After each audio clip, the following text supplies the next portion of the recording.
Hi, Frank. I'm enjoying when you take part of your show to talk about supernatural and creepy encounters. Below is my husband's story. We are both avid listeners of your show.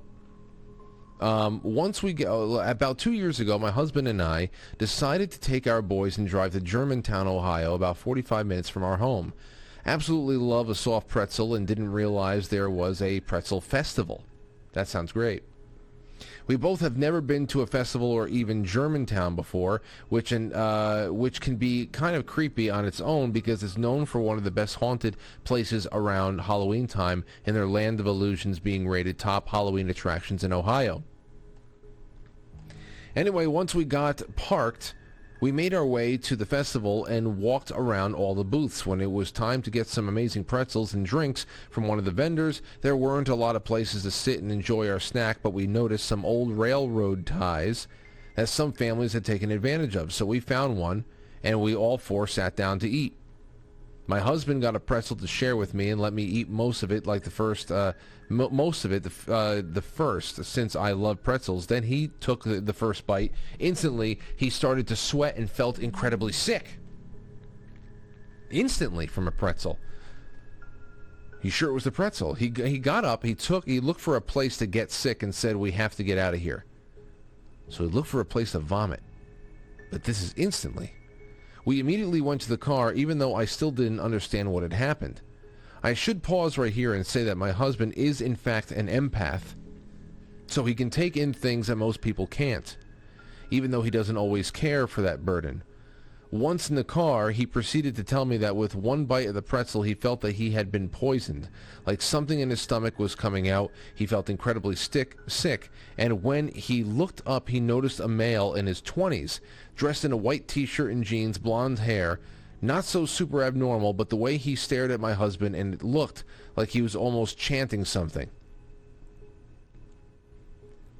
The way he was locked onto my husband, it was like he had found a victim to try his voodoo hex on, and it worked, or it seemed so, as my husband instantly got sick.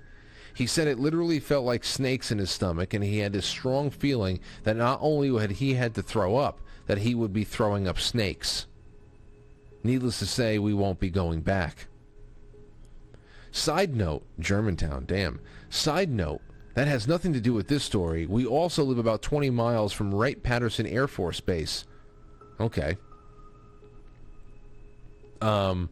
2 years ago, I was talking to a coworker who is former military.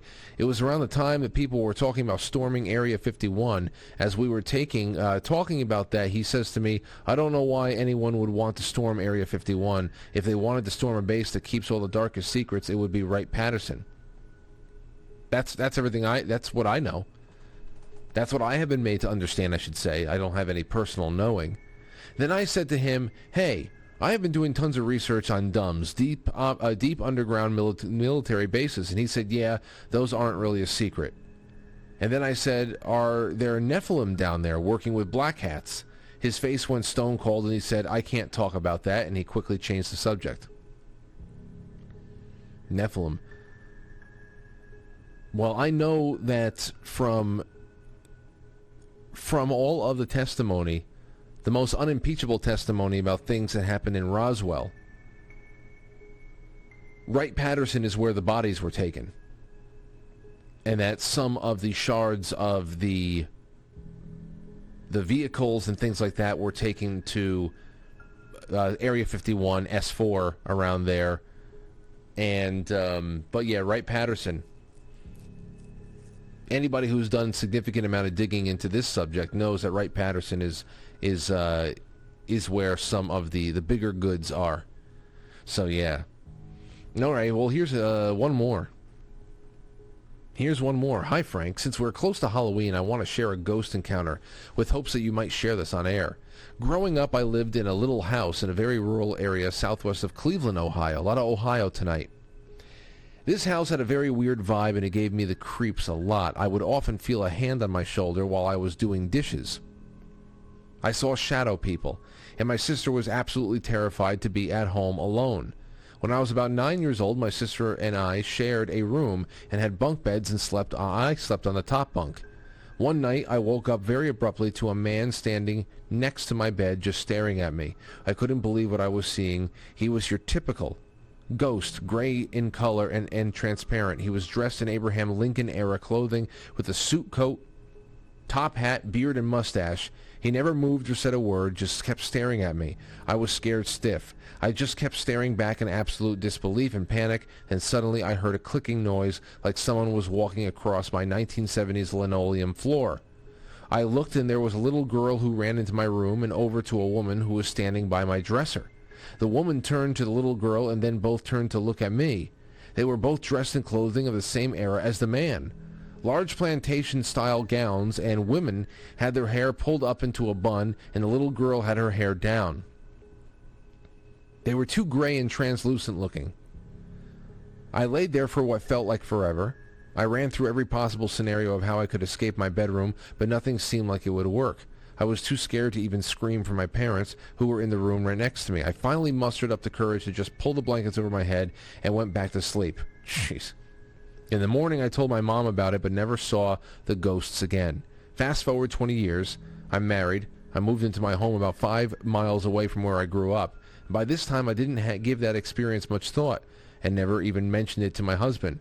One night, I decided I was going to bed before him. I put my kids to bed, laid down while he was watching TV in the living room. A few hours later, I was abruptly woken up by my husband, who was hyperventilating and scrambled to find the light switch on our bedroom wall. I sat up and asked him what the fuck was going on. He said there was someone in here, a man, standing right next to the bed watching you sleep. I was shocked. He started to describe him to me and said, "Wait, you mean a guy dressed in Abraham Lincoln top hat?" Top hat. He said, "Yes. Who the hell is that?" I said, "I have no idea, but apparently he's been following me around since I was 9. My husband's encounter of this ghost validated what I had seen when I was a little girl was real, and that I was not dreaming or crazy. I still have no idea who this man is or why he watches me sleep. LOL. She can laugh. Good for her. By the way, I love the show. I've got a few more strange encounters I might email over. Have a great night. Signed, Lori." My God. My God.